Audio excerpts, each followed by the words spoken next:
Bonjour tout le monde, donc aujourd'hui je vous reviens avec une vidéo qui vous sera probablement très utile à la maison. Donc je vous présente des trucs et astuces, conseils pour simplifier votre vie en fait, pour simplifier votre routine beauté à la maison. Donc des petits trucs bien faciles à faire que parfois certaines d'entre vous ne le savent pas, mais qui peuvent être très utiles à rajouter à votre routine en fait. Donc je vous propose ça aujourd'hui. Donc si ça vous intéresse de connaître mes petits trucs, restez à l'écoute. Donc ma première astuce est concernant les mascaras. Donc le truc que je trouve absolument génial à faire et que je fais pratiquement toujours, c'est lorsque vous avez un vieux vernis qui qui est plus bon, peu importe que vous l'avez terminé, gardez votre brosse. Donc celui-ci c'est le Grandiose de Lancôme. J'adore vraiment la brosse. Elle a l'air bizarre, mais c'est une brosse exceptionnelle. Ce que vous pouvez faire en fait, c'est que lorsque celle-ci est vide, pour venir récupérer la brosse si vous l'aimez, prenez un mascara que vous aimez peut-être moins, comme celui-ci, la brosse est très grosse. Moi, je l'aime un petit peu moins. Donc, ce qu'on vient faire, c'est qu'on vient enlever cette brosse-là, puis on nettoie la brosse de notre ancien mascara et on vient l'utiliser pour le mascara qu'on aime un petit peu moins. Donc, souvent, ce qui fait l'effet qu'on aime des mascaras, c'est la brosse. Donc, si vous prenez celle que vous aimez et que vous la transférez dans un mascara que vous aimez moins, je vous dis, ça fait des miracles. Donc, ça, c'est un premier truc à mettre en pratique, en fait, d'ici les prochains mois, les prochaines semaines, lorsque vous allez terminer un mascara.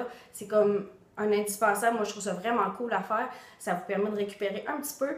Fait que pour moi, c'est un top truc à essayer. Mon deuxième truc, en fait, ce sont pour les feutres.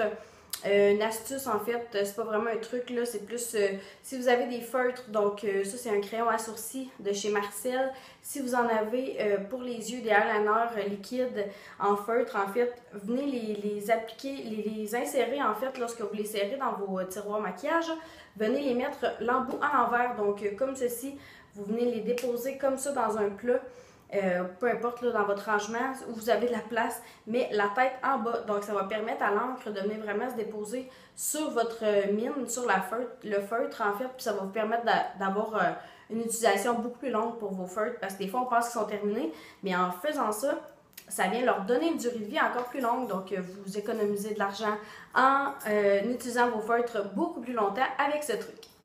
On parle maintenant du fond de teint pour mon troisième truc. Donc, le fond de teint, si vous voulez l'appliquer avec les mains pour un fini plus naturel, ça va permettre de réchauffer le produit. Donc, si vous avez des fonds de teint fluides, des bébés crèmes ou des crèmes teintées, venez les appliquer avec vos mains. Si vous n'avez pas d'imperfection à cacher, ça fait vraiment un rendu plus naturel. En fait, ce que ça vient faire, c'est que ça vient réchauffer les molécules qui vont mieux se fondre à votre peau. Donc, si vous voulez le résultat très naturel pour un fond de teint, quelque chose de très léger, allez-y avec l'application des doigts, mais bien sûr, venez laver vos mains avant et après l'utilisation en fait du fond de teint, parce qu'on ne veut pas bien sûr mettre de bactéries sur notre peau pour l'endommager. Donc, lavez bien vos mains, mais ce truc fonctionne super bien pour un résultat naturel. Pour un résultat de lèvres, en fait, qui vont avoir l'air en santé lorsque vous allez appliquer votre rouge à lèvres pour éviter les peaux mortes qui ressortent en fait avec les rouges à lèvres. Là, on sait que les rouges à lèvres mat sont très tendance. Si vous voulez pas avoir des petites granules, des petites peaux mortes qui apparaissent au travers, le truc que je peux vous donner, c'est d'exfolier vos lèvres. Donc, hyper simple. Vous pouvez retrouver une panoplie d'exfoliants pour les lèvres en pharmacie ou peu importe. Mais en fait, je sais qu'il y en a de chez Lush qui sont très bons aussi, que j'ai essayé, qui goûtent le ciel. Mais sinon, vous pouvez vous en faire maison, hyper simple. Ça vous prend quelque chose de granuleux, un quart gras. Donc, moi, je viens mélanger de l'huile de noix de coco avec soit du sucre, soit de la cassonade. Dans le fond, c'est seulement pour enlever les petites peaux mortes. Là. Fait qu'allez-y avec un sucre granulé puis un quart gras. Donc, ça peut être n'importe quoi. Vous pouvez les mettre dans des petits pots pour les conserver plus longtemps. Mais exfolier vos lèvres, en fait, souvent la veille. Là, moi, je le fais avant de me coucher. Puis, mettre un bon hydratant, en fait, en couche épaisse avant de faire dodo le soir. Ça va venir vraiment repulper vos lèvres. Puis le matin, bien, si vous voulez mettre un rouge à lèvres, ça va être super beau. Vous n'allez pas avoir toutes les lèvres gercées. Parce qu'en fait, c'est pas très joli. Lorsque vous voulez mettre un rouge à lèvres, quand nos lèvres sont toutes brisées, on vient vraiment les hydrater et les exfolier. C'est le truc.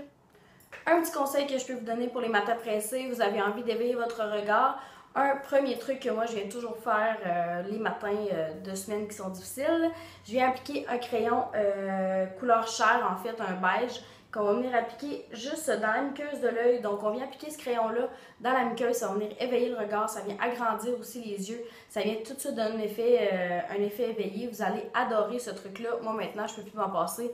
Donc c'est un petit truc simple mais super efficace. Un conseil concernant vos crèmes hydratantes, donc l'application de la crème se fait toujours du bas vers le haut. Un petit conseil rapide, en fait, c'est pas grand chose, mais ça va tout changer parce qu'en fait, on vient vraiment, on veut venir regalber le visage, on veut bien sûr pas venir étirer les traits.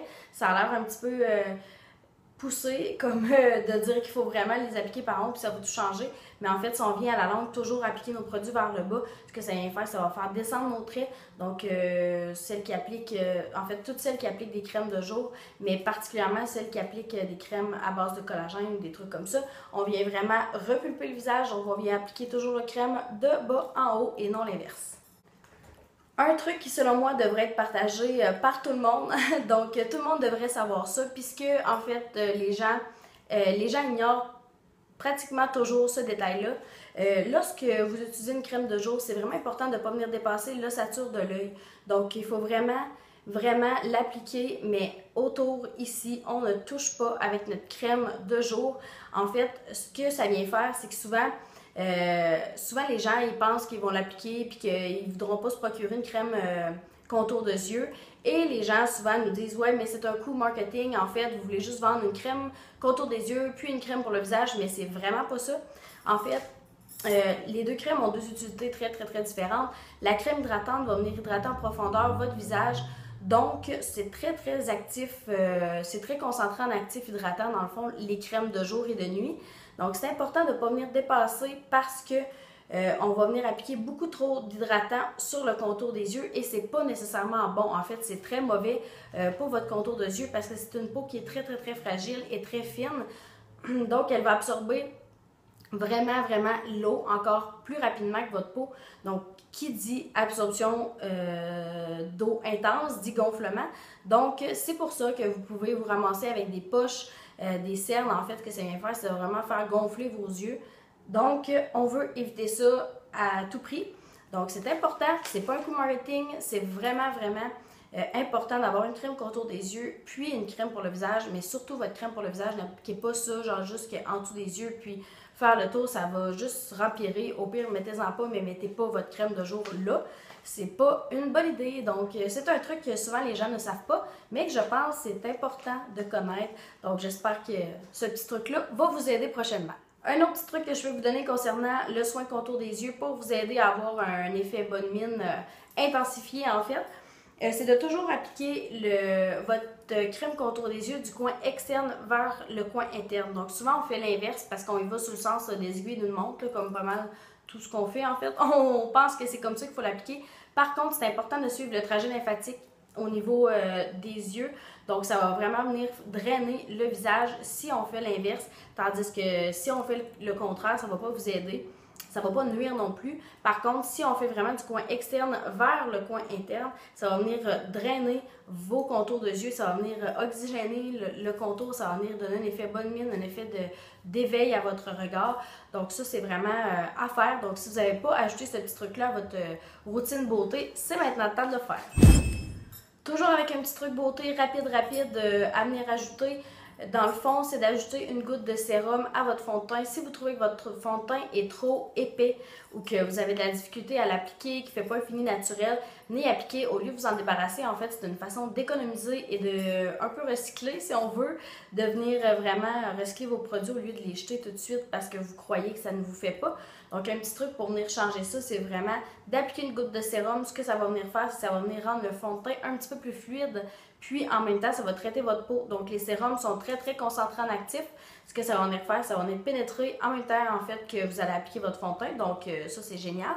Puis, en fait, ça va enlever vraiment l'effet plâtreux sur votre visage. Donc, vous allez avoir l'impression d'avoir un fond de teint beaucoup plus fluide, beaucoup plus naturel sur la peau. Vous n'allez pas le sentir. Donc, ça, c'est ce qu'on veut, en fait, parce qu'on ne veut pas avoir l'air déguisé. Donc, ça, c'est vraiment un conseil que je peux vous donner très efficace.